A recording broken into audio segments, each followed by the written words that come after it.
তোকে না মেরে মরবে কেন? সেটাই, ওর বাবা মেয়ে পয়দা করেছে আমার জীবন জ্বালানোর জন্য, নয়তো এত খাপে খাপ হারামজাদা বাপের হারামজাদি কন্যা কি করে হয়? ইয়ে, শুদ্ধ ভাই রে, শোন না, হাত কি বেশি পুড়েছে? ডাক্তার দেখিয়েছে? কি বলেছে ডাক্তার? ঐশ্বর্যের হাত পুরার কথা শুনে রুবাবের উতলা ভাব দেখে শুধু মুচকি হাসল শুদ্ধ। এই পাগল দুজন দুজনকে এত ভালোবাসে, অথচ ভাবখানা এমন করে যেন কেউ কাউকে চেনে না, কখনো কথাই হয়নি। কারণ বাংলা সিনেমার মতো তাদের এক হওয়ার মাঝে দাঁড়িয়ে আছে ঐশ্বর্যের বাবা রাশিয়ান সায়েন্টিস্ট মিখাইল ইগর। ঐশ্বর্যের মা রুজিনা মাহাতিমের দ্বিতীয় স্বামী। মায়ের ভুল মানুষকে সঙ্গী করার মাসুল দিচ্ছে ঐশ্বর্য। এই বেচারি পড়ে গেছে অথৈ সাগরে। রেজিনা যদি ইগোরের প্রেমের জালে গা না ভাসাতেন, তাহলে ঐশ্বর্যও স্বাভাবিকভাবে লাইফ লিড করতে পারত। কিন্তু সেটা হয়নি, কারণ ঐশ্বর্যের সৎ বাবা মিখাইল ইগর ঐশ্বর্যকে সবসময় হাতের পুতুলের মতো নাচিয়ে যাচ্ছে। উনি সায়েন্টিস্ট হয়েও ওনার আবিষ্কার ভুল পথে ব্যবহার করেন। এমনকি ঐশ্বর্যকে শুদ্ধর সঙ্গে কাজ করতে পাঠানো ছিল মিখাইলের একটি বড় প্ল্যানের অংশ, যেটা ঐশ্বর্য আগেই শুদ্ধকে জানিয়ে দিয়ে তার সাথে দেশে ফিরেছে। ইগোরের থেকে পালিয়ে বাঁচতে আছে শুদ্ধর গোপন ল্যাবে। সেখানে দিনরাত এক করে রিসার্চের কাজ চালিয়ে যাচ্ছে মেয়েটা। খুব তাড়াতাড়ি তাদের একটি আবিষ্কার উন্মোচিত করা হবে বিশ্ববাসীর কাছে। সেটা নিয়ে জোর কদমে কাজ চলছে। সে নিজেও কাজের মাঝে পড়ে থাকত ল্যাবে, কিন্তু ইগোরের লোক আজ ইয়াসির আঠার মতো পেছনে পড়ে আছে। অল টাইম তার দিকে নজর রাখছে। নজর ফাঁকি দিয়ে এই ল্যাবে যাওয়াটাও রিস্ক হয়ে যাচ্ছে বলে যাচ্ছে না। এমন ভাব করে চলতে হচ্ছে ঐশ্বর্যের কোনো খোঁজ সে জানে না, অথচ শুদ্ধর সাথে তার প্রতিনিয়ত কাজ নিয়ে কথা হয়। মেয়েটা সত্যি মারাত্মক লেভেলের ট্যালেন্টেড। তার কাজের ধরন, ভাবনা অবিশ্বাস্য রকমের সুন্দর। আর রুবাব কিভাবে যেন তারই প্রেমে পিছলে পড়েছে। প্রায় অনেক দিনে ঐশ্বর্যের পেছনে লেগে থেকে তাদের সম্পর্কটা এক জায়গায় স্থির হয়েছে। এটা জানার পর থেকে ইগোরের অত্যাচার আরও বেড়ে গেছে। সে এখন পাগলের মতো ঐশ্বর্যকে খুঁজে বেড়াচ্ছে। হাতের কাছে পেলে হয়তো ঐশ্বর্যকে শ্বাস নেওয়ার সময়টুকুও দেবে না। হাত পোড়ার কথা শুনে রুবাব পকেট থেকে ফোন বের করে কল দিল ঐশ্বর্যকে। ঘাটতেরা মেয়েটা কল রিসিভ করছে না। মানে হয় এসবের? কয়েকবার চেষ্টা করেও কাজ হলো না দেখে চোখ মুখ কুঁচকে থমথমে মুখে অন্যদিকে তাকিয়ে রইল। রাগে মুখ থমথম করছে। তখন শুদ্ধ বলল, তোর শ্বশুরকে খেলিয়ে দেশে আনতে হবে। গেমটা উনি শুরু করলেও সমাপ্তি টানার দায়িত্ব আমার। স্যার মানুষ বলে কথা, এক্সট্রা সম্মান না দিলে চলে? বালের শ্বশুর আমার, শালা আমার জীবনটাকে তেজপাতা বানিয়ে দিল। ওইটাকে যত তাড়াতাড়ি সম্ভব যা করার করে আমার বউটাকে আমাকে দে, নয়তো আমি মামাকে বলে দিব তুমি শীতলের মন নিয়ে চৌকিতকিত খেলতে শুরু করেছ। এই কথা বলে রুবাব একটু থামল। অতঃপর পুনরায় বলল, মাঝে মাঝে ঐশ্বর্যের ছেলে মানুষই আমার সহ্য হয় না। ও নিজেও জানে ওর হারামজাদা বাপ কখনো আমাকে মেনে নেবে না। নিলে আর 2-3 বছর আগেই মেনে নিত।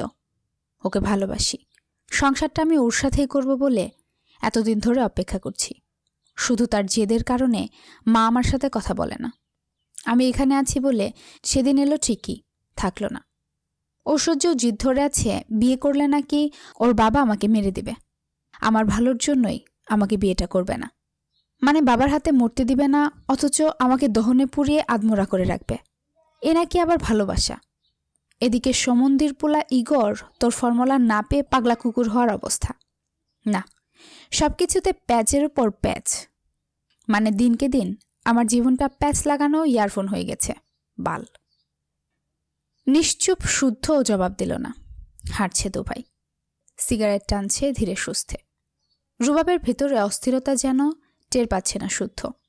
নীরবে কিছু দূর গিয়ে সামনে দাঁড় করানো সায়নের বাইকের চাবিটা পকেট থেকে বের করে রুবাবের হাতে ধরিয়ে দিল শুদ্ধ। রুবাব চাবি হাতে নিয়ে কিছু বলার আগেই শুদ্ধ বলল, এতদিন ঐশ্বর্য শুধু আমার দায়িত্বে ছিল। যতটুকু পেরেছি বড় ভাইয়ের মতো সব সময় সেভ করেছি। কিছুক্ষণের জন্য তোর দায়িত্বে ছাড়লাম, কাজেই সাবধান। মানে? এখানে একটু দাঁড়া, জবাব পেয়ে যাবি। এই কথা বলে রাস্তার ওপাশে দাঁড় করানো কামরানের গাড়িতে উঠে বসল সে। চোখের পলকে শাঁ শাঁ করে চলে গেল গাড়িটা। রুবাব বিরক্ত মুখে বাইকের উপর বসতেই উপলব্ধি করল কেউ তার সামনে দাঁড়িয়ে আছে। চোখ তুলে তাকিয়ে ঐশ্বর্যকে দেখে আর পলক ফেলল না। তারপর ঝট করেই ঐশ্বর্যের হাত ধরে নাড়িয়ে ঘুরিয়ে দেখে বলল, শুতে যে বলল হাত পুড়িয়েছ, কই দেখি। আমার? কই না তো, বরং ভাইয়া তো বলল তুমি নাকি হাত পুড়িয়েছ। এজন্যই তো রিস্ক নিয়ে বের হলাম। এবার দুজনেরই বুঝতে বাকি নেই এটা শুদ্ধর চালাকি। আসলে দুজনেই দুজনকে কাছে পাওয়ার জন্য উতলা, অথচ পারস্পরিক অবস্থার কথা বিবেচনা করে দূরে সরে আছে। তবে দুজন দুজনকে সেফ দেখে স্বস্তির নিঃশ্বাস নিল। কিন্তু রুবাব বোধ হয় ঐশ্বর্যকে স্বস্তি দিতে নারাজ। এক ঝটকায় সে ঐশ্বর্যকে নিজের আরও কাছে টেনে ঠোঁটজোড়া দখল করে নিল। শুষে নিতে থাকল প্রিয়সীর উষ্ঠজোড়া। ঐশ্বর্য রুবাবের বুকে ধাক্কা দিলে রুবাব একটা কামড় বসিয়ে দিল। যেন বাধা দেওয়ায় বিরক্ত সে। কিছুক্ষণ এভাবে থেকে রুবাব সরে গেল। ঐশ্বর্যের ঠোঁট মুছতে মুছতে অন্যদিকে তাকিয়ে হাঁপাচ্ছে, অথচ খুব ভালো করে বুঝতে পারছে রুবাবের চঞ্চল দুটি চোখ তার দিকে নিবদ্ধ। বরাবরের মতোই ঐশ্বর্যের পরিপাটি লুক, পরনে কালো জিন্স আর সাদা লেডিস শার্ট, চুল পনিটেইল করে বাঁধা, হাতে স্মার্ট ওয়াচ, কানে ছোট ছোট দুটো টপ, ঠোঁটে চ্যাপস্টিক আর ভাষা কাজলহীন চোখ। মেয়েটার এই বেশে যেন ইন্ডিপেন্ডেন্স গ্রামার লুক ফুটে উঠেছে। রুবাব আপাতত বাইকের চাবি নিয়ে ঐশ্বর্যের দিকে এগিয়ে গেল। তারপর বাইকে বসে তাকেও বসতে ইশারা করে বলল, আল্লাহ শুধু কবুল বলার তৌফিক দান করুন। তারপর শায়েস্তা কাকে বলে হাড়ে হাড়ে যদি না টের পাইয়েছি তো আমিও রুবায়েত কবির নয়। ঐশ্বর্য এই কথা শুনে ঠোঁট টিপে হেসে বাইকের পেছনে উঠে বসল। কিছু বলতে হলো না, বিনা বাক্যেই মাথা রাখল রুবাবের কাঁধে। জোরে নিঃশ্বাস টেনে নিল প্রিয় মানুষের গায়ের ঘ্রাণ। তাতেই মন খারাপের রেশ কোথায় যেন দৌড়ে পালিয়ে গেল। ব্যাহা এমন রুমঝুম করে গিয়ে উঠল। বলতে থাকল একা নাগারে, কতদিন পর। পার্টি অফিসের চেয়ারে বসে পায়ের উপর পা তুলে ভ্রুকুচকে সিগারেট ফুঁকছে সায়ন। ঠোঁটে মিটিমিটি হাসি, ব্যস্ত হাতে টাইপ করছে কাউকে। সে কেউটা অন্য কেউ নয়, তারই স্বর্ণকমল। তার কথা মতো হাতে মেহেদি দিয়ে কয়েকটা ছবি পাঠিয়েছে স্বর্ণ। শান সেটাতে লাভ রিয়েক্ট দিয়ে নানান দুষ্টুমিমার্কা কথা বলে চলেছে। স্বর্ণ সিন করলেও কিছু বলছে না, শুনছে পাজি প্রেমিকের কথা। এদিকে অনেকক্ষণ ধরে তার ওই পাশে দু হাতে মেহেদি লাগিয়ে বসে আছে আজম। কি যে খুশি ছেলেটা, চোখে মুখে যেন অসীম আনন্দ ঝরে পড়ছে তার। বারবার চোখের সামনে হাত নিয়ে ঘুরিয়ে ফিরিয়ে দেখছে। এই তো কিছুক্ষণ আগে সে কিছু জিনিসপত্র তার হাতে দিয়ে পাঠিয়েছিল চৌধুরী নিবাসে। বলেছিল সিতারার হাতে ধরিয়ে দিয়ে চলে আসতে। সে গিয়ে শীতলদের মেহেদি দিতে দেখে নিজেও বসে পড়েছে হাতে মেহেদি পড়তে। গল্পে গল্পে কত মজা করেছে সময়টুকুতে। অনেক দেরি হয়ে যাচ্ছে দেখে সায়ন কল করলে জানালো সে বসে বসে মেহেদি পড়ছে। এক হাতে শীতল মেহেদি পড়াচ্ছে, আরেক হাতে শখ। তার মেহেদি পড়ার কথা শুনে সায়ন বিড়বিড় করে গালি দিয়ে কাজ শেষ করে আসতে বলেছে। এতে আজম যেন আকাশের চাঁদ পেয়ে গেছে। সে ধীরে ধীরে মেহেদি পরে রাতের খাবার খেয়ে তারপর এসেছে। বাড়ির সবাই নাকি বলেছে কাল যেন বেড়াতে যায়। শীতল বলেছে মেহেদির রং কেমন আসে তা দেখিয়ে আসতে। মেহেদির রং দেখলে নাকি বোঝা যায় মনে কতটুকু ভালোবাসা আছে। ভালোবাসার পরীক্ষা করানোর জন্য সে যেন যায় অবশ্যই চৌধুরী নিবাসে। এ কথা শুনে আজম ঘাড় কাত করে সম্মতি জানিয়েছে। কিন্তু চাইলেই কি যাওয়া যায়? শাওন না বললে তো যেতেই পারবে না। এসব ভেবে সে একবার সাহস করে বিড়াল সুরে ডাকল, ভাই। শখ আপা, স্বর্ণ আপা, শীতল আপা, সাম্য, সৃজন, হ্যাগুর আমি নিজ ভাই বোনের নজরে দেখি। হ্যাগুর কিছু হইলে আমারও খুব বুক পুড়ে। মেয়ে মানুষের মতো হুদাই কথা বেচাইয়া মেজাজ খাইস না আজম্মা। না মানে আমি যদি কালকা হেগরে ঈদ সালামি দেই আপনি কি রাগ করবেন ভাই? হঠাৎ? আমার তো কোনো ভাই বোন নাই। কেউ ঈদের সালামি আমার থিকা টাকা পয়সা চাইতে আহে না, টাকার লিগে ঝগড়াও করে না। এ কথা শুনে সায়ন চোখ তুলে ঘাড় ঘুরিয়ে আজমের দিকে তাকালো। দুই কি এক বল তাকিয়ে আজমের অস্বস্তি ভরা মুখখানা দেখল। এরপর দৃষ্টি সরিয়ে উঠে দাঁড়িয়ে এক জরুরি কাগজ খুঁজতে খুঁজতে বলল, তোর ভাই বোনেদের তুই সালামি দিবি, আমি কেন রাগ করব? হ্যাঁ, এখনই তো বললি তারা কষ্ট পেলে তুইও কষ্ট পাস, তাহলে তারা যাতে খুশি হয় সেটা না হয় কর এবার। এখানে আমার পারমিশনের প্রয়োজন নেই। না মানে অল্প টাকা দিলে হেগরে মাইন্ড খাইব না তো? যোগ হিসেবে আমার ভাই বোনেরা সবসময় অল্পতেই খুশি, তবে যে যেটাই দিক হাসি মুখে খুশি মনে দিতে হবে, নয়তো তারা লাখ টাকার বান্ডিলও ছুঁয়ে দেখবে না। তাও কন্যা ভাই, কত দিব? 5 টাকা, 10 টাকা, যা তোর সামর্থ্য তাই দিবি। 400 করে দেই? দে। এই কথা শুনে আজম তড়াক করে উঠে দাঁড়িয়ে হাত ধুয়ে এলো। ভালোই রং এসেছে। সে প্যান্টে হাত মুছে ব্রেঞ্চের উপর বসে খাম আর কর করে 100 টাকার একটা বান্ডিল নিয়ে ভাগ করতে বসল। শান কাজ পেলে আর চোখে বারবার দেখতে লাগলো আজমের খুশি। আজমের ভাই বোন নেই, ঈদে ভাই বোনেদের ঈদ সালামি দেওয়ার আনন্দ উপভোগ করতে পারে না। এবার সুযোগ পেয়েছে দেখে ছেলেটার ঠোঁটে হাসি যেন ধরছে না। তার চোখ মুখ বলে দিচ্ছে সে ভীষণ খুশি। কথা হচ্ছে, মাঝে মাঝে কারো খুশির কারণ হতে মন্দ লাগে না। ওই কিরে মধু মধু। শীতলের প্রশ্নে সাম্যের জবাব শুনে একযুগে হেসে উঠল ভাই বোনেরা সবাই। মেহেদি দেওয়া কেবল শেষ হলো। রাত তখন 11:21। মা চাচিরা সহ বাড়ির প্রত্যেকটা নারী মেয়ের হাত মেহেদিতে রাঙা। সবার প্রথমে দেওয়ায় শীতলের হাতের মেহেদি শুকিয়ে গেছে অনেক আগে, তবুও রং গাঢ় পাওয়ার আশায় কেবলমাত্র হাত ধুয়ে দেখল চমৎকার রং এসেছে। ফর্সা হাতে মেহেদির গাঢ় রংটা ফুটে উঠেছে। ফোন থাকলে রং ঢং করে ছবি তুলতে পারত, কিন্তু ফোনটাই তো নেই। ফোনের কথা মনে করে মনটা ভীষণ খারাপ হলো। পরক্ষণে মায়ের ফোনটা নিয়ে কয়েকটা ছবি তুলে বাবাকে পাঠিয়ে দিল। কিছুক্ষণের মধ্যেই শাহাদাত চৌধুরীর রিপ্লাই এলো, আমার আম্মা, মাশাল্লাহ, খুব সুন্দর হয়েছে মা। বাবার কথা শুনে শীতল হাসল। আরও টুকটাক কথা বলল বাবার সাথে। তারপর কী ভেবে তার মেহেদি রাঙা হাতের ছবিগুলো সেন্ড করল সুতোর হোয়াটসঅ্যাপে। কিছুক্ষণ অপেক্ষা করলেও সিন হলো না দেখে ফোনটা রেখে রুমে চলে গেল। রুমে গিয়ে কাল কিভাবে সাজবে, কি পরবে সব বের করে গুছিয়ে রাখল, যাতে সকালে সবার আগে রেডি হয়ে সালামি হাতাতে পারে। এবার কারোর থেকে কম করে সালামি নেবে না, কারণ এই সালামি দিয়ে আরেকটা ফোন কিনবে। এসব ভেবে সবচেয়ে সুন্দর ড্রেসটা বের করে আরেকবার গায়ে মেলে ধরল। বড় আব্বু, মেজ আব্বু, বাবা দিয়েছে মোট 4টা ড্রেস, রুবাব, শায়ন ভাই দিয়েছে 2টো। তবে সে বড় মাকে বলতে শুনেছে শুদ্ধ এবার সবাইকে টাকা দিয়েছে যার যার পছন্দ মতো ড্রেস কিনে নিতে। কিন্তু কই, তাকে তো কেউ টাকা দেয়নি। তার ভাগের টাকা কই? তার মানে কি শুদ্ধ ভাই তার টাকা মেরে দিল? এ কথা ভেবে সে টাকার খুঁজে ছুটতে গিয়েও থেমে গেল। বড় মা হয়তো ঘুমিয়ে পড়েছে এতক্ষণে, এখন ডাকা বোধ হয় ঠিক হবে না। কিন্তু টাকা কাল সকালে না হয় শুদ্ধ ভাইয়ের থেকে টাকা বুঝে নেবে। এ কথা ভেবে সে পুনরায় নিজের ড্রেস হাতাতে শুরু করল। সেসব বের করতে গিয়ে শুদ্ধর একটা টি শার্ট খুঁজে পেল। এটা চুরি করা কত নং টি শার্ট মনে নেই, তবে এগুলো শুদ্ধর সেটা মনে আছে, কারণ তার পরনের জামা কাপড় কিংবা ব্যবহার করা সুগন্ধি সব কিছুর মধ্যে স্পেশাল কিছু একটা থাকে। জিনিস সাধারণ, তবে দেখে মনে হয় অসাধারণ।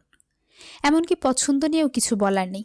জহুরি চোখে তাকিয়ে খুঁজে খুঁজে ইউনিক জিনিস খুঁজে বের করতে পটু সে। কিছু চাইলে টাকা নাই বললেও কানের কাছে একটু ঘ্যান ঘ্যান করলেই সেটা কিনে দেয়। তখন আর দাম কোনো ব্যাপার না। বলা বাহুল্য, শুদ্ধ ভাই এমনিতেই খুব ভালো, কিন্তু কিছু করলে চালাকার দিয়ে মারে। এই যা। এসব কথা ভাবতে ভাবতেই ড্রেসিং টেবিলের সামনে গিয়ে দাঁড়ালো শীতল। চুল আছড়ে লম্বা বেনুনি গাঁথল। তারপর নিজেকে খুঁটিয়ে খুঁটিয়ে দেখে লাজুক মুখে বিড়বিড় করল, এত গ্লো করছি কেন? এ কথা বলে লজ্জা পেয়ে 2 হাতে মুখ ঢাকল, কিন্তু তার লজ্জার জান কবজ করতে তখনই আচমকা হেঁচকে উঠতে লাগল। 1 বার, 2 বার, 3 বার করে একের পর এক হেঁচকে উঠতে থাকলো বেচারের। মানে হয় এসবের? কোনো কাজ করতে গেলে অঘটন ঘটিয়ে বসে সে। এখন একটু লজ্জা পাবে তারও জো নেই। মরতে মরতে এখন হেঁচকে উঠতে লাগলো। শুদ্ধ ভাই ঠিকই বলে, সে কোনো কাজে না, সে হচ্ছে ননির পুতুল। নির্দিষ্ট কারো রুমের শোভা বাড়ানো ছাড়া ওকে দিয়ে আর কিছুই করা হবে না। ধুর, ফুরফুরে মেজাজ একেবারেই বিগড়ে গেল। হেঁচকির ঠেলায় আগে ঢকঢক করে পানি গিলে শুয়ে পড়ল। রাত বাড়ার সাথে সাথে স্তব্ধ চৌধুরী নিবাস। ঘুমে বিফোর চৌধুরী বাড়ির প্রত্যেকটা সদস্য। ঘড়িতে তখন রাত 2:30। পায়ে হেঁটে মূল ফটক পেরিয়ে শুদ্ধ তখন বাড়ি ফিরল। রুবাব ফিরেছে অনেক আগে, কয়েক ঘন্টা আগে কথা হয়েছে তার সাথেও। ঐশ্বর্যকেও ল্যাবে পৌঁছে দিয়েছে। শায়ন ফিরবে কখন ঠিক নেই, সকাল হবে হয়তো। তার দলের একজন ছেলের বাবা মারা গিয়েছে কিছুক্ষণ আগে। উনি নাকি প্রায় 11 বছর ধরে বিছানাগত হয়ে পড়েছিলেন, অতঃপর চাঁদ রাতে মারা গেলেন। ঈদ কিংবা ঈদের আনন্দটুকু পুরোপুরিভাবে উপভোগ করতেও পারলেন না। খুব খারাপ লাগলো কথাটা শুনে, কিন্তু মৃত্যু কি আর বলে কয়ে আসে? চিরন্তন এই সত্যকে মেনে নিতেই হবে। মৃত্যু প্রভাবশালী, ধনী, গরিব দেখবে না। যখন যার দুয়ারে দাঁড়াবে তাকে মৃত্যুর স্বাদ গ্রহণ করতে হবে। বাইরে এখনও পটকা ফুটছে, গান বাজছে, চাঁদ রাত উদযাপন করছে বাঙালি। রাত অনেক হয়েছে, তাই শুদ্ধ নিজের কাছে থাকা চাবি দিয়ে দরজা খুলে ভেতরে প্রবেশ করল। নিঃশব্দে দরজা আটকালো। তারপর ফ্রিজ থেকে ঠান্ডা পানির বোতল নিয়ে এগোলো রুমের দিকে। শীতলের রুমটা পার হতে গিয়ে দেখল দরজা আটকানো। সচরাচর দরজা বন্ধ করে ঘুমায় না শীতল, ভয় করে। দরজা বন্ধ মানে এখনো ঘুমায়নি বোধ হয় ব্যাঙাচি। এদের ড্রেস পরে এখনই সাজতে বসেছে নাকি কে জানে। সাজতেও পারে। তার যা স্বভাব, সে যদি এখন ঈদের ড্রেস পরে ঘুরে বেড়ায় তাও অবাক হবে না, কারণ সে কাজগুলো করে ওই রকমই। শুদ্ধ আর দাঁড়ালো না, রুমে গিয়ে একেবারে শাওয়ার নিল। রাতে ঘুমানোর আগে শাওয়ার নেওয়া তার বহুদিনের পুরানো অভ্যাস। শাওয়ার নিয়ে ঘুমালে নাকি ঘুম ভালো হয়। শাওয়ার নিয়ে মাথা মুছতে মুছতে এসে দাঁড়াতেই হঠাৎ তার নজর পড়ল আয়নার দিকে। মাথা থেকে হাত নামিয়ে হাত রাখল কানের 2 ইঞ্চি নিচের নরম মাংসে। কিছু মনে হতেই নিজের ঠোঁট দাঁত দিয়ে কামড়ে ধরল। ঠোঁটের কোণে মুচকি হাসি খেলে গেল বোধ হয়। 2 হাত সরিয়ে তোয়ালে বেলকুনিতে মেলে দিয়ে অনেকগুলো খাম আর কচকচে নতুন টাকার বেশ কয়েকটা বান্ডিল নিয়ে বসল। মা চাচিদের থেকে শুরু করে এই বাড়ির দারোয়ান কাকার ছেলে মেয়ের নামও তালিকাভুক্ত করে লিস্ট বানালো। বাদ গেল না ল্যাবে কাজ করা তার প্রত্যেকটা সহকর্মীদের নাম। সবার জন্য একে একে সালামি রেডি করে সব খাম একসাথে রাখলেও একটা খাম সরিয়ে রাখল, এমন জায়গায় রাখল যেন কেউ খুঁজে না পায়। অতঃপর সব ঠিকঠাক করে শুয়ে পড়ল। ঘড়ির কাঁটা ঘুরতে ঘুরতে সদ্য 1 ঘন্টা পেরিয়ে বোধ হয়। তখন কেউ নিঃশব্দে প্রবেশ করল। পা টিপে এলো বিছানার কাছে।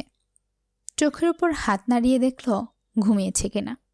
সারা শব্দ না পেয়ে এবার আর একটু কাছে এলো। বুকের কাছটায় প্রাণ ভরে শ্বাস টেনে নিল।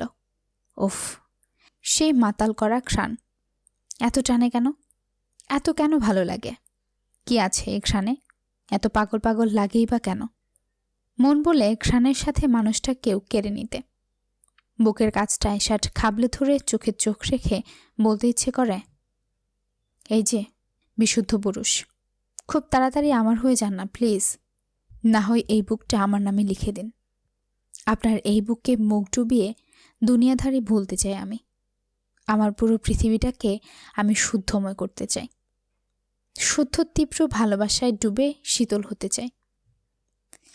কথা বলে সে আচমকা ঠোঁট ছুঁয়ে দিল শুদ্ধর বুকে। মুগ্ধ নজরে তাকালো ঘুমিয়ে থাকা সুদর্শন পুরুষটাকে।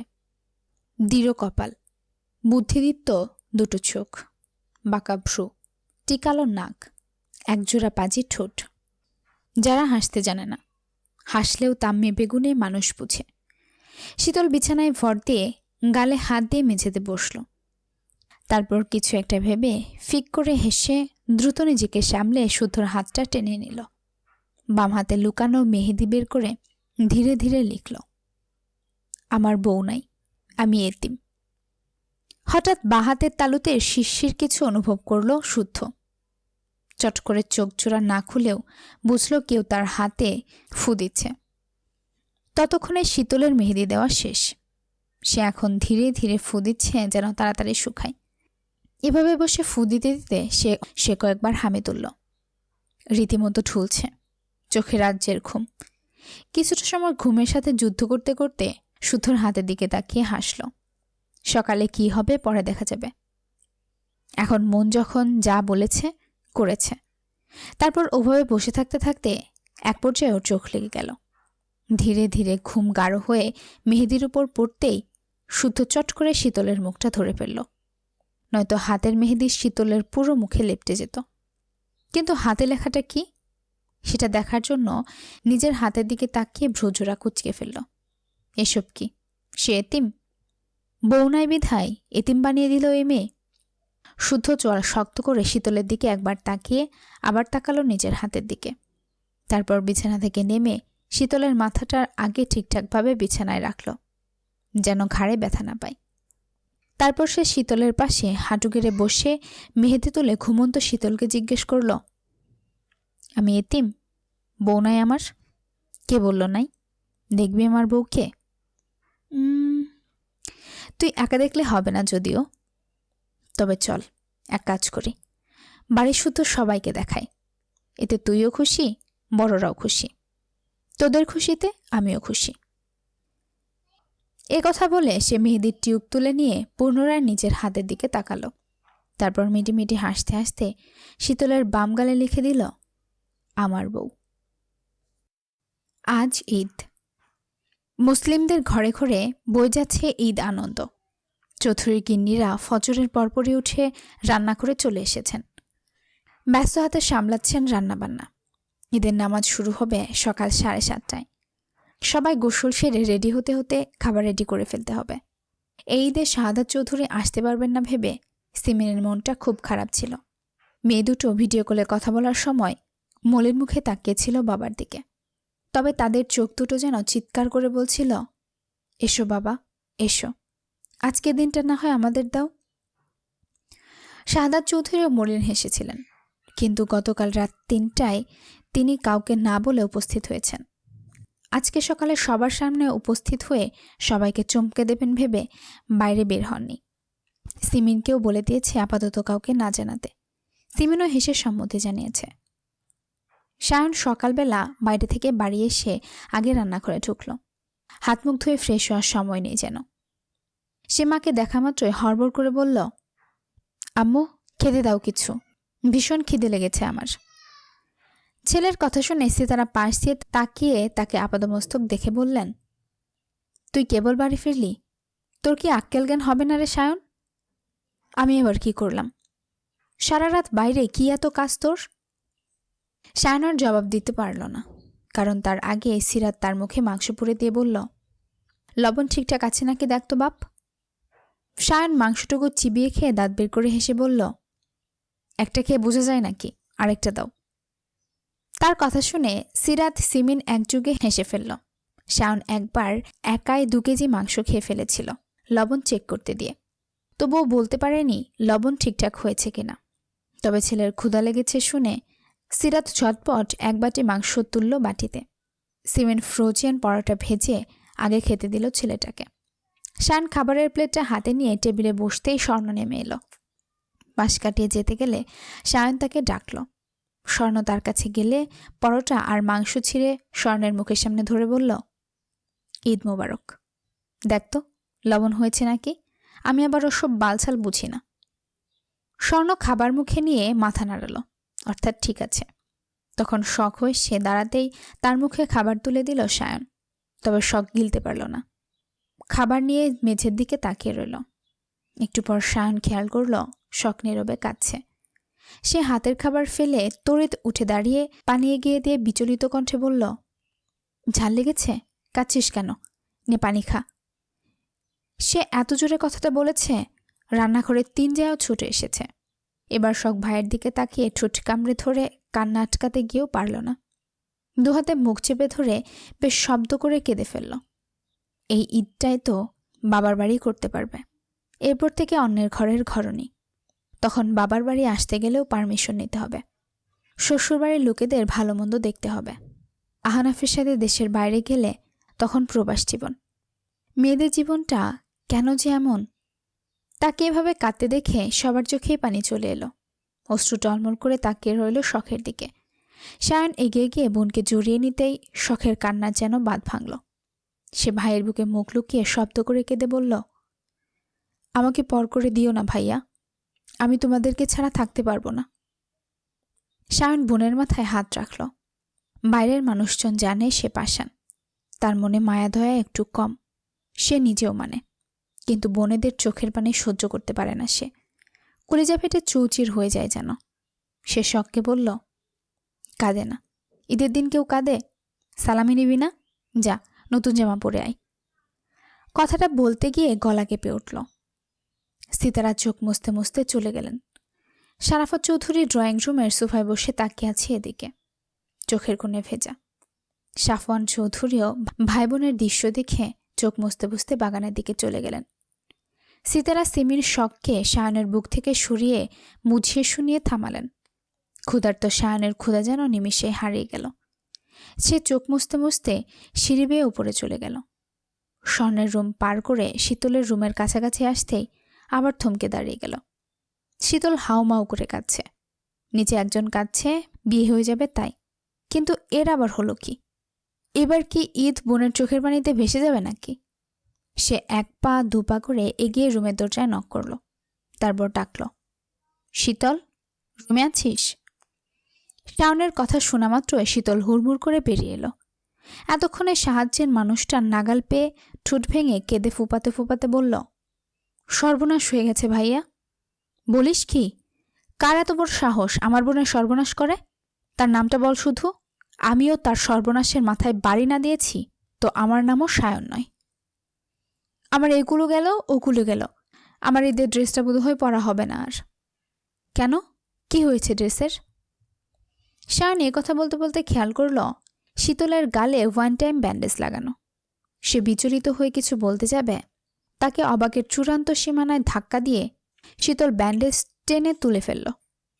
অমনি তার গালে ফুটে উঠল মেহেদির রং। সেখানে আবার লেখা, আমার বউ। সায়ন চোখ বড় বড় করে তাকিয়ে আছে শীতলের দিকে। শীতলের করুণ চোখ জোড়া যেন বলছে, বাঁচাও আমাকে। সে এবার বিস্মিত সুরে বলল, কিরে বনু, তোর গালে এটা কি? কিভাবে কি হলো বুঝলাম না। আমি ঘুমিয়েছিলাম, ঘুম থেকে উঠে দেখি গালে এটা। জিন টিনের কাজ নয় তো? জিন আসবে কোথা থেকে? আমি তো শুদ্ধ ভাইয়ের রুমে ছিলাম। ওয়েট, শুদ্ধ রুমে কেন? এবার শীতল ধরা পড়ে গেল। খাবি খাওয়া মাছের মতো আমতা আমতা করতে লাগলো। সায়ন শীতলের কথার মাঝে সেখানে রুবাবও উপস্থিত হলো। সে কিছু বলতে গেলে শীতলের দিকে তাকিয়ে কথা হারিয়ে শুধু ড্যাব ড্যাব করে তাকিয়ে রইল। শীতল হাত দিয়ে গাল ঘষতে ঘষতে লাল করে ফেলেছে, তবে গালের রং একটুও ওঠেনি, বরং ফর্সা গালে গাঢ় রংটা ফুটে উঠেছে। এখন এই লেখা নিয়ে নিচে যাবে কিভাবে? কেউ কিছু বললে জবাবে কি বলবে? সাদা ড্রেসটা পরা হবে না বোধহয়। কত প্ল্যান করেছে, অথচ একটাও হবে না, একটাও না। সবচেয়ে বড় কথা, শুদ্ধ ভাই যদি জানে তার হাতে এসব লিখেছে, তাহলে চেলাকাঠের বাড়ি এদিক ওদিক হবে না। এসব ভেবে সে ফুপিয়ে ফুপিয়ে কাঁদতে লাগলো। বোনকে কাঁদতে দেখে সায়ন বোনকে নিয়ে বীরপুরুষের মতো শুদ্ধের রুমে ঢুকল। আর এর হ্যাস্ত ন্যস্ত আজ করেই ছাড়বে। পেয়েছেটা কি সে? শুদ্ধ ফ্রেশ হয়ে এসে দেখে সায়ন রুবাব থমথমে মুখে তার বিছানায় বসে আছে। ওকে দেখে সায়ন গম্ভীর মুখে বসতে বলল। সে বসে তাকালো শীতলের দিকে। পাশে বসে হিচকি তুলে কাঁদছে শীতল। বোনকে কাঁদতে দেখে সায়নের মুখটা আরো গম্ভীর হয়ে উঠল। সে মেকি রাগ দেখিয়ে শুদ্ধকে বলল, আমার বোনকে ভালোবাসিস না, অথচ তার গালে আমার বউ লিখে স্ট্যাপ মেরেছিস কেন? খুব সাহস বেড়েছে তাই না? বলবো বাবাকে ধরে বিয়ে দিতে? কি চেপেছি? ও মা, এখন বিড়াল দেখি কয় মাসি জেনে না। হেয়ালি করো না, সোজা কথা বলো নয়তো উঠলাম। কিসের উঠাউঠি? আগে বল, ওর গালে এসব কে লিখেছে? কিসের লেখা? কার গাল? কিছুই তো বুঝলাম না। এ কথা বলে শুদ্ধ তাকালো শীতলের গালের দিকে। তারপর ভ্রুকুচকে বলল, গালে এসব কি লিখে ঘুরে বেড়াচ্ছিস? বৌহার খুব শখ না? তারপরে দাঁত ফেলে দেব বেয়াদব। আচমকা শুদ্ধর ধমকে শীতল চোখ বড় বড় করে তাকিয়ে রইল। আশ্চর্য তো, তাকে কেন ধমকাচ্ছে শুদ্ধ ভাই? সে নিজেও তো জানে না কিভাবে কি হলো। এক আকাম করে ঘুমিয়েছিল, উঠে দেখে আরেক আকাম ঘটে হয়ে বসে আছে। কথা সেটা না, কথা হচ্ছে এখনের সমাধান কি? এই বিপদ থেকে বাঁচবে কিভাবে? কিভাবে মেহেদির রং রিমুভ করা যায়? সিমিন যদি দেখে আজ আর তাকে কেউ বাঁচাতে পারবে না। এদিকে শুদ্ধ স্বীকার করার মানুষ না। শায়না রুবাবও কথা না নিয়ে নড়বে না। ভাইদের কথা শুনে শুদ্ধ এবার প্রচণ্ড বিরক্ত হলো। সামনে থেকে উঠতে গেলে রুবাব তাকে আটকে দিয়ে বলল, এই খবরদার উঠবি না, এক্ষুনি আমাদের প্রশ্নের জবাব দে। প্রায় আধা ঘন্টা যাবৎ এদের ঘ্যান ঘ্যান শুনতে শুনতে বিরক্ত শুদ্ধ। না এরা বাইরে যাচ্ছে আর না তাকে কোথাও যেতে দিচ্ছে। তখন থেকে এক ভাষণ দিয়েই যাচ্ছে। কতক্ষণ সহ্য করা যায়? তাই সে এবার শীতলের দিকে তাকিয়ে দাদার দাঁত চেপে উত্তর দিল, তোদের বোনকে জিজ্ঞেস কর গতরাতে আমি ঘুমানোর পর আমার রুমে এসেছিল কেন। শুধু আসেনি, এসে চুপি চুপি আমার হাতে মেহেদি দিয়ে লিখেছে, আমার বউ নাই, আমি এতিম। এসব লিখে সে নিজেই কখন আমার হাতের উপর ঘুমিয়ে পড়েছে। ফলস্বরূপ তার বাম গালে মেহেদির রং জ্বলজ্বল করছে আমার বউ লেখা। এখানে আমার কি দোষ? সে দোষ যখন করেছে, এখন শাস্তিস্বরূপ আমার বউয়ের ট্যাগ নিয়ে ঘুরুক। শীতল হতবাক হয়ে কান্না করা ভুলে গেল। ড্যাব ড্যাব করে তাকিয়ে রইল শুদ্ধর মুখ পানে।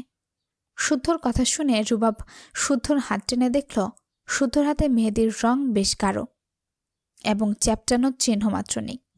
অথচ শীতল যদি তার মেহেদির উপর ঘুমাতো তাহলে লেপ্টে যাওয়ার কথা ছিল।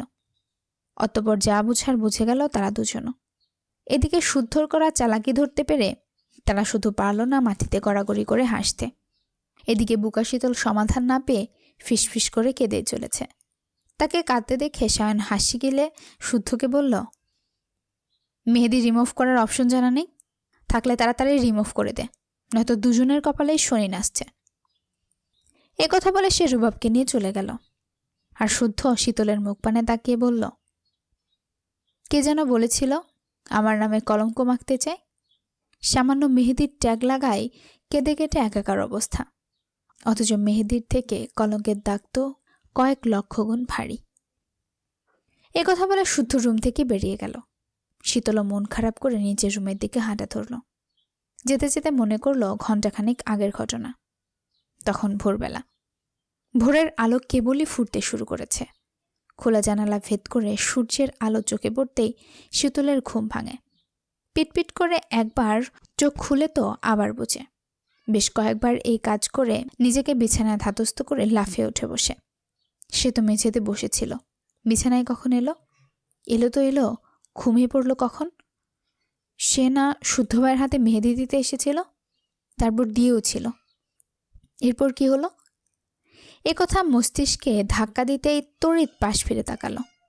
শুদ্ধ তার থেকে দূরত্বে ওপাশ ফিরে উপর হয়ে ঘুমাচ্ছে। শীতল আস্তে ধীরে বিছানা থেকে উঠে গেল শুদ্ধর কাছে। শুদ্ধর হাত টেনে নিয়ে চোখ বুলিয়ে দেখে ভালোই রং হয়েছে। বাহ, টকটক করছে। সে মুখ টিপে হেসে ভাবল বাড়ির সবার সামনে শুদ্ধকে খুব লজ্জা দিবে। এতদিন বিয়ের সুখ ভেতরে চেপে মনে মনে ঠিক বিয়ের জন্য লাফাতো। এখন সেই সুখ মন টপকে হাতে এসে পৌঁছেছে। ফলে হাতে লিখে রাখে, আমার বউ নাই, আমি এতিম। আহারে আহারে, বিশুদ্ধ পুরুষের কতই না কষ্ট। এসব ভাবতে ভাবতে তার হাসি চৌড়া হলো। আজ ঈদের দিন, অনেক কাজ বাকি, তাই সে আর দাঁড়ালো না। শুদ্ধর হাতটা আস্তে করে রেখে যাওয়ার জন্য পা বাড়িয়ে থমকে গেল। পেছন ফিরে ঘুমন্ত শুদ্ধর দিকে তাকিয়ে আরেকটু কাছে এলো, তারপর আরেকটু, তারপর কানে কানে ফিসফিস করে বলল, ঈদ মোবারক বিশুদ্ধ পুরুষ, একটু পরে সালামি নিতে আসবো কিন্তু। কথা বলে সরে গিয়ে দ্রুত পায়ে শুদ্ধর রুম থেকে বেরিয়ে গেল। নিজের রুমে গিয়ে হাতের মেহেদির রং দেখে ভীষণ খুশিতে মনটা ভালো হয়ে গেল।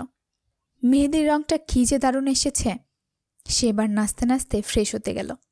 ওয়াশরুমের দরজা আটকে মিররের দিকে তাকিয়ে ফ্লাইং কিস ছোড়া তার বদ অভ্যাস। আজও একই কাজ করতে গিয়ে মিররে তাকাতে ধপ করে হাসি নিভে গেল। চোখ বড় বড় করে তাকিয়ে গালে হাত দিয়ে ঘষে মেহেদি উঠানোর বৃথার চেষ্টা করল। লেখার উপরের মেহেদিটুকু উঠে গেলে গালে জলজল করে উঠল, আমার বউ। সে এবার হতবাক হয়ে বিড়বিড় করল, আমার বউ মানে? ও খুদা, কার বউ হলাম আমি? রাতের মধ্যে কার বউয়ের ট্যাগ পেয়ে গেলাম? এসব মনে করে মন খারাপ করে শীতল ফ্রেশ হয়ে বেরিয়ে এলো। শুদ্ধকে ওর রুমে দেখে কিছু বলার আগে শুদ্ধ তাকে মুখ মুছতে ইশারা করলে তাই করল। তারপর তাকে কিছু বলতে না দিতেই তালুতে কিছু একটা নিয়ে তার গালে আলতো করে ঘষতে লাগলো। আশ্চর্যের ব্যাপার, মেহেদির রং পুরোপুরি না উঠলেও হালকা হয়ে এলো। দু একবার এভাবে ঘষায় দাগ অনেকটাই হালকা হলো। পুরোপুরি উঠবে না জেনেও সে আর ঘষল না। একটা ওয়ান টাইম ব্যান্ডেজ গালে লাগিয়ে বলল, কেউ কিছু জিজ্ঞাসা করলে বলবি ব্যথা পেয়েছি। এবার শীতলের ঠোঁটে হাসি ফুটল। তার কান্না থেমে গেছে। তাকে হাসতে দেখে শুদ্ধ মুখের দিকে কয়েক পল তাকিয়ে চলে গেল। শীতলের সমাধান পেয়ে উড়ন্ত প্রজাপতির মতো ছুটতে ছুটতে নিচে চলে গেল সে। আর গিয়ে বাবাকে দেখে চিৎকার করে উঠল। ঈদের দিনে বেস্ট সালামি যেন পেয়ে গেছে সে। ড্রয়িং রুমে তখন যেন চাঁদের হাট বসেছে। বাকিরা শীতলের গায়ের দিকে খেয়াল করে কি হয়েছে জানতে চাইলে শুদ্ধর বলা কথাটা বলেছে সবাইকে। একটু পরে বাড়ির পুরুষরা একসাথে নামাজে যাবে। ঈদের দিন এটাই যেন অন্যতম দৃশ্য। গিন্নিদের রান্না শেষ। বাড়ির পুরুষরা শাওয়ার নিয়ে রেডি হতেই লেগে পড়েছে। কিন্তু রেডি হতে গিয়ে বেঁধেছে আরেক সমস্যা। নিজেদেরকে নানা পাঞ্জাবি পছন্দ হচ্ছে না সাম্য সৃজনের, অথচ তারা নিজেরাই চুজ করে কিনেছিল। এমন ভাব করেছিল এটা কিনে না দিলে ওখানেই শুয়ে গড়াগড়ি খাবে। এখন এই নিয়ে বেঁধেছে চিৎকার চেঁচামেচি। শারাফত চৌধুরীরা 3 ভাইরা পরেছে একই রকমের পাঞ্জাবি। সায়নরা সব ভাইরা পরেছে একই রকম পাঞ্জাবি। বাড়ির মেয়েরা একই রকমের ড্রেস। বাড়ির গৃহিণীরা একই রকমের শাড়ি। এসব রুবাব দিয়েছে সবাইকে। সাম্যসৃজন তো নিজের বাপের টাকায় কেনা পাঞ্জাবি ফেলে ভাইয়ের সাথে মিলিয়ে পাঞ্জাবি পরে এখন বেজায় খুশি। বাড়ির সবাই এখন হালকা মিষ্টি মুখ করে নামাজে যাবে। সবার উপস্থিতি থাকলেও শুদ্ধ নামেনি দেখে সিতারা সেমাইয়ের বাটি নিয়ে ছুটলেন ছেলের রুমে। শুদ্ধ কানে ফোন ঠেকিয়ে পাঞ্জাবির হাতা গোটাতে গোটাতে কথা বলছে কারোর সাথে। মাকে দেখে স্বল্প কথায় কথা ছেড়ে মুচকি হাসল। সিতারা ছেলেকে দেখে মনে মনে বলে ফেললেন, মাশাল্লাহ মাশাল্লাহ। উনি নিজের হাতে শ্যামাই ছেলের মুখে তুলে দিয়ে কপালে চুমু এঁকে দিলেন। শুদ্ধ মায়ের হাতে দুবার শ্যামাই মুখে নিয়ে মাকে জড়িয়ে ধরে বলল, ঈদ মোবারক। সিতারাও হেসে ছেলেকে ঈদ মোবারক জানিয়ে তাড়াতাড়ি নামতে বলে চলে গেলেন। উনি যেতেই শীতল শুদ্ধ রুমে উকি দিল। দেখল বিশুদ্ধ পুরুষটাকে। না, মানতেই হয়, বিশুদ্ধ পুরুষ দেখতে আসলে সুদর্শন। এমন একটা মানুষ ব্যক্তিগত পুরুষ হলে মন্দ হয় না, বরং ভালোই হয় যখন তখন চাপটে ধরা যায়। কিন্তু এই ষাঁড়টাকে পটাতেই তো পারে না সে। কম চেষ্টা তো করল না। এসব ভেবে মুখ ভেঙচি দিতেই শুদ্ধ বলল, মেজরের মেয়ে হয়েও ভদ্রতা জ্ঞানের এত অভাব কেন তোর? গরু চোখে আবার দেখে ফেলেছেন। যাই হোক, আসবো শুদ্ধ ভাই। কি বলবি? কই কিছু না তো। রুবাব ভাই আতর দিতে বলল। শুদ্ধ আতর দিলে শীতল শুদ্ধর আপাদমস্তক দেখে যেতে গিয়ে ফট করে বলে বসল, সালামিতে কি টাকাই দিতে হয় শুদ্ধ ভাই? আর কিছু দেওয়া যায় না? ঝেড়ে কাশ। না মানে, সবার তো আর হ্যান্ডসাম শুদ্ধ ভাই নাই। আমার আছে, তাই তাকেই যদি আমার নামে কেউ লিখে দিত, তাই বলছিলাম আর কি। ধর কেউ সত্যি সত্যি লিখে দিল, তাহলে কি করবি? এই কথা শুনে শীতল থেমে গেল। চটজলজি পেছন ফিরে শুদ্ধর মুখোমুখি দাঁড়িয়ে গেল। তারপর আচমকায় শুদ্ধর বুকের বাঁ পাশে চুমুইকে মিষ্টি করে হেসে বলল, তার বুক জমিনে এভাবে চুমুইকে আমার নামটা আগে খোদাই করতাম, তাহলে কে নজরও দিতে পারত না, কেউ কেড়ে নেওয়ার কথা ভাবতও না। শুধু জবাব দিল না, শুধু শীতল দৃষ্টিতে তাকিয়ে রইল। বুকের কাছটায় অদ্ভুত শিহরণ হচ্ছে। বারে বারে এভাবে মনের কথা জানালে আর কত সংযম করা যায়, আর কত ধৈর্যের পরীক্ষা দেওয়া যায়। সেও তো মানুষ, তারও তো ধৈর্যের সীমা পরিসীমা আছে, চাওয়া পাওয়া আছে, ইচ্ছে আকাঙ্ক্ষা আছে। আজকাল ইচ্ছে করে শীতলকে জানিয়ে দিতে সে তার বুকের গহীনের ছোট্ট একটি রাজকুঠুরি আছে। সেই কুঠুরিটা দলিল করা একমাত্র ব্যক্তিগত নারীর জন্য। সেই নারীর জন্য কুঠুরিতে একটু একটু করে জমা করেছে প্রেম সাগর। সেই সাগরের ঢেউ নেই, পানি নেই, নেই কোনো গর্জন। তবুও ভালোবাসার কমতি নেই সেখানে, বরং দিনকে দিন তা বেড়েই চলেছে। এদিকে শীতল এক বুক আশা নিয়ে তাকিয়ে আছে শুদ্ধর দিকে। আর কিভাবে বুঝালে বুঝবে শুদ্ধ ভাই? কতভাবে বুঝাবো? সেও এই মানুষটাকে খুব করে চায়। যতটা চাইলে নিজের করে পাওয়া যাবে ঠিক ততটা চাই। এবার আর মিথ্যে ভালোবাসা নিয়ে মানুষটার সামনে দাঁড়ায়নি। এবার সত্যি সত্যি অনুভব করছে কিছু একটা। পূর্বের মতো আজও শুদ্ধকে চুপ দেখে শীতলের হাসি ধীরে ধীরে মুছে গেল। সে তবুও শেষ আশাটুকু নিয়ে তাকে রইল যেন বিশুদ্ধ পুরুষ কিছু বলে। কিন্তু তাকে হতাশ করে শুদ্ধর সামনে থেকে সরে গেল। ড্রেসিং টেবিলের সামনে দাঁড়িয়ে চুল ঠিক করল, আতর লাগালো। পুরো রুমে সেই সুগন্ধে মাতোয়ার হয়ে উঠল। শীতলের খুব ইচ্ছে করল তার বুকে মুখ লুকিয়ে সুগন্ধ নিতে, কিন্তু এসব করলে সেটা বাড়াবাড়ি হয়ে যাবে, মার জুটতে পারে কপালে। তাই আর দাঁড়ালো না, নিচে চলে গেল। বাড়ির পুরুষরা একে একে নামাজে চলে গেল। শীতল নিজেও ভাবল গোসল সেরে ফুলপুরি সেজে রেডি হয়ে থাকবে। বাবা, চাচা, ভাইরা ফিরলেই সালামের জন্য ধরবে। কিন্তু হঠাৎ পেট ব্যথা অনুভব করায় স্মরণ হয়ে গেল আজকের ডেট। সে চট করে উঠে রুমের দিকে ছুটল। মেয়েকে এভাবে যেতে দেখে সিমেন খেকিয়ে উঠে আসতে যেতে বললেন, কিন্তু শীতল শুনলে তো সে দৌড়ে চলে গেল তার রুমে। এরপর গোসল সাজগোজ তো দূর, পেট ব্যথা জুবুধুবু হয়ে বিছানায় পড়ে রইল। অনেকক্ষণ হয়ে গেছে, শীতল নামছে না দেখে সিমেন উপরে এলেন। মেয়েকে পেটে বালিশ চেপে ধরে শুয়ে থাকতে দেখে যা বোঝার বুঝে গেলেন। এই কষ্টের ভাগ তো আর নেওয়া যায় না, কিন্তু কষ্ট যাতে একটু কম হয় তাই খাবার, মেডিসিন, হট ওয়াটার পট এনে দিলেন। শীতল ঘুমাবে বলে মাকে যেতে বলে চোখ বন্ধ করে নিল। সিমিন আর কথা বাড়ালেন না, দরজা হালকা ভিজিয়ে চলে গেলেন।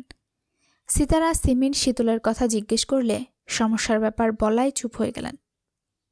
ওদিকে ঈদগাহ মাঠে নামাজের জন্য কাতারে কাতারে দাঁড়িয়েছে শত শত মুসল্লি। যথাসময়ে নামাজ শেষ করে চলল কোলাকুলি। তারপর সেখান থেকে ফিরে চৌধুরীরা এলেন বাড়িতে, খাওয়া দাওয়াও করলেন। শামসৃজন একে একে সবার থেকে সালামি নিলেন। শারাফত চৌধুরীর ছোট ভাই, ছেলে মেয়ে কিংবা বাড়ির বউদেরকেও সালামি দিতেও বাদ রাখেন না। সিতারা দেয় দুই চাকে। সালামি দেওয়া নেওয়ার পর্ব শেষ করে যে যার মতো ঘুরতে বের হলো। রুবাব বের হলো ঐশ্বর্যের সাথে দেখা করতে। শান ঘুমানোর নাম করে স্বর্ণকে ইশারা করে নিয়ে গেল নিচের রুমে। শুদ্ধ আশেপাশে চোখ বুলিয়ে কাঙ্ক্ষিত কাউকে না পেয়ে নিজের রুমে গিয়ে টুকটাক ফোন কল সারল। কথা বলতে বলতে খেয়াল করল এখনো একটা খাম পড়ে আছে।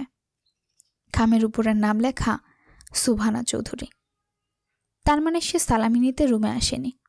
এমনটা তো হওয়ার কথা নয়। নিচেও তো নেই, তাহলে গেল কোথায়? কিয়ারার সাথে রাস্তায় ঘুরতে বের হয়েছে নাকি? যদি তাই হয় তো মার একটাও মাটিতে পড়বে না, কান টেনে লম্বা করে দেবে। একথা ভেবে শীতলের রুম পার হতে গিয়ে দেখল দরজা ভিজিয়ে রাখা। রুমে আছে নাকি? ঈদের দিন রুমে বসে থাকার মেয়ে তো সে নয়। তবু একবার নক করতেই শীতল খ্যাক করে বলে উঠল, ওই কে রে বাল? উঠতে পারবো না, যার দরকার ভিতরে চলে আসুন। ঝাঁঝালো কণ্ঠ শুনে শুদ্ধ বিড়বিড় করে বলল, বেয়াদবটাকে ম্যানার্স শেখাতে পারলাম না। এই কে রে বাল? এসব কি কথা? চোরের দাঁত ফেলে দিলে যদি শিক্ষা হয়। বিড়বিড় করতে করতে সে রুমে ঢুকে দেখে শীতল পেটে বালিশ চেপে চুপ করে শুয়ে আছে। মুখটা শুকিয়ে এইটুকু হয়ে আছে। সকালে যে ড্রেস থেকে গেছে এখনো পরনে ওই ড্রেস। তার মানে শাওয়ার নেয়নি। কিন্তু কেন? কেন এর উত্তর খুঁজতে গিয়ে কিছু একটা বুঝে নিল। সব কথা মুখে না বললেও বুদ্ধিমানটা ঠিক ঠিকই ধরে ফেলে। হঠাৎ শুদ্ধকে দেখে শীতল শোয়া থেকে উঠে দাঁড়িয়েছে। উড়না কোথায়? তড়িঘড়ি করে উড়না খুঁজতে গিয়ে খেয়াল করল উড়না দিয়ে তার পায়ে গিট দেওয়া। কোমর থেকে পা অবধি কেমন কামড়াচ্ছিল, তাই পা বেঁধে রেখেছিল। উড়নায় যা গিট্টু মারা মেরেছে খুলতেও 2 মিনিট লাগবে, তাই পাশে রাখা তোয়ালে গলায় ঝুলিয়ে নিল। শুদ্ধ দৃষ্টি ততক্ষণ ছিল শীতলের স্টাডি টেবিলের চেয়ারে ঝুলানো নতুন টি শার্ট। একদিন পরে তারপর আর খুঁজে পায়নি। এই লুভি বিড়াল হাতিয়েছে আন্দাজ করে খোঁজও করে নিল। শুদ্ধর পরনে এখনও সকালে সাদা পাজামা পাঞ্জাবি। শীতল মুগ্ধ হলো, মিনমিন করে বলল, কিছু বলবেন শুদ্ধ ভাই? ডাকাতি করে 9,000 টাকা দিয়ে ড্রেস কিনে নিলি, বলিসনি তো সেটা তুলে রাখার জন্য? পরে পড়ব। পরে কেন? এমনি। যা শাওয়ার নিয়ে আয়, ঘুরতে বের হব। শরীর ভালো লাগছে না, মাথা ঘুরছে, আবুদের নিয়ে যান। অথচ অন্য সময় হলে ঘুরতে যাওয়ার কথা শোনা মাত্রই সে লাফিয়ে উঠত। আজ যেন তার সব খুশি ফুরিয়ে গেছে। শুদ্ধ সালামের খামটা এগিয়ে দিলে শীতল অভিমানের থমথমি মুখে তাকিয়ে রইল। সকালে তো বললই সালামি হিসেবে টাকা নিবে না এবার। যা চেয়েছে দিতে পারলে যেন সেটাই দেয়, নতুবা টাকা ফাঁকা লাগবে না তার। বাবা এসেছে, একটু ঢং করে মুখ ফোলালেই টাকা পেয়ে যাবে। কিন্তু টাকা তো চায় না তার, চায় জলজ্যান্ত বিশুদ্ধ পুরুষটাকে, একদম আপন করে, নিজের করে। শীতল খাম ধরছে না দেখে শুদ্ধ বলল, ধরছিস না কেন? লাগবে না। না লাগলেও ধর। আমার বাবার অনেক টাকা আছে, অন্যের টাকা না নিলেও চলবে।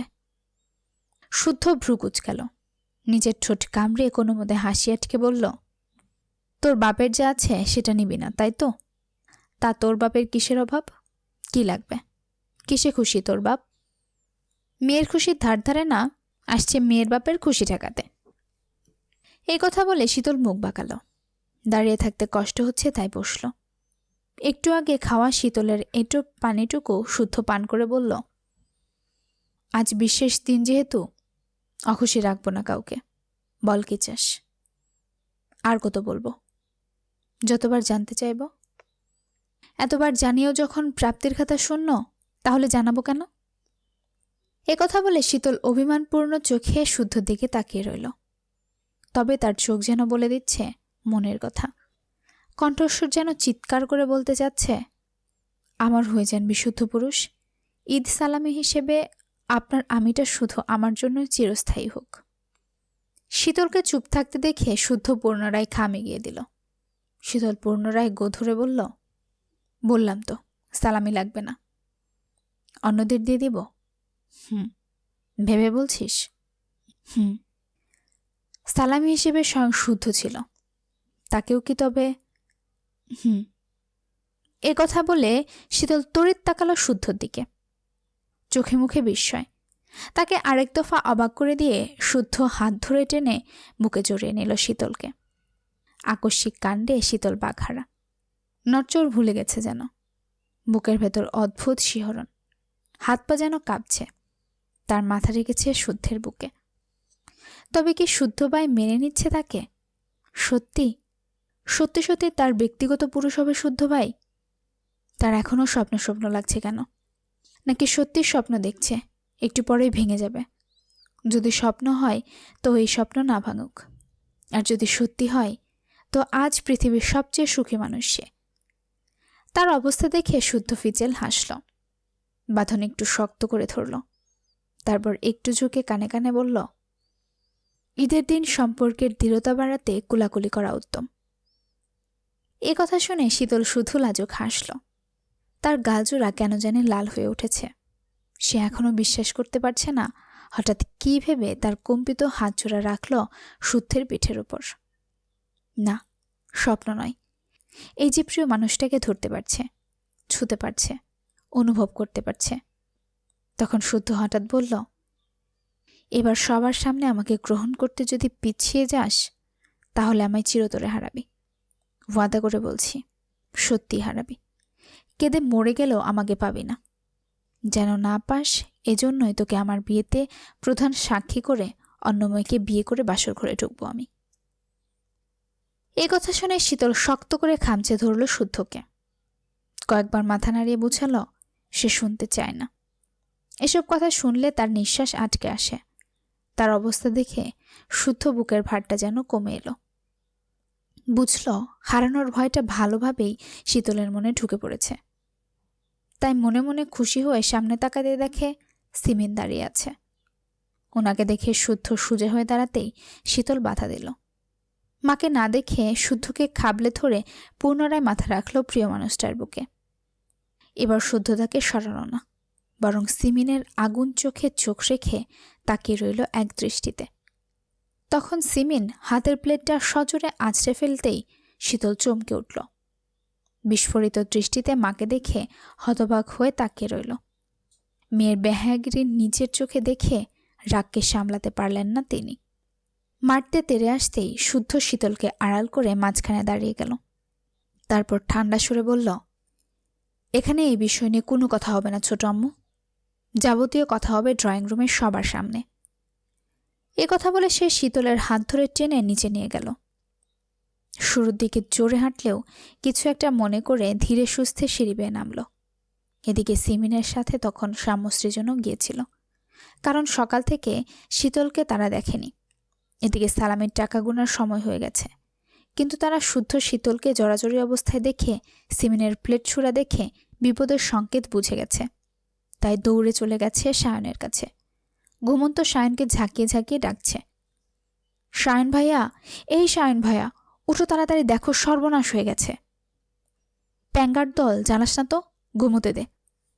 ওদিকে গিয়ে আগে দেখো কি হয়েছে। শুদ্ধ ভাইয়া আর শীতলাপু চুপি চুপি প্রেম করছিল, তখন ছোট আম্মু দেখে ফেলেছে। এখন ওদের দুমদুম করে মারবে বোধ হয়। শুদ্ধ আর শীতলের প্রেম কবে হলো যে তারা প্রেম করছিল?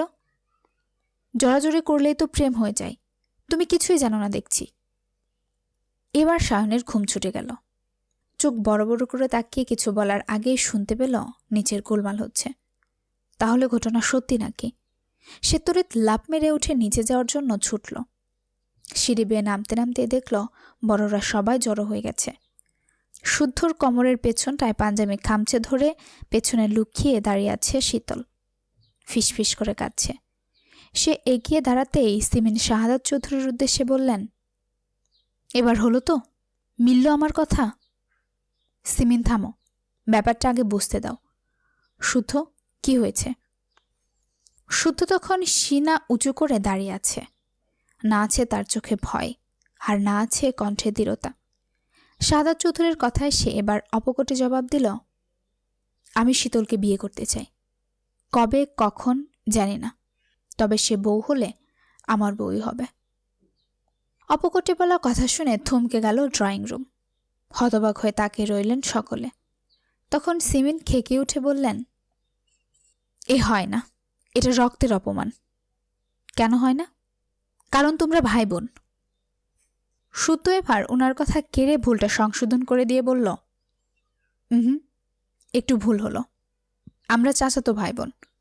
যেখানে আমাদের ধর্মে জায়েজ আছে, সেখানে আর কোনো বাড়তি কথার কারণ দেখছি না।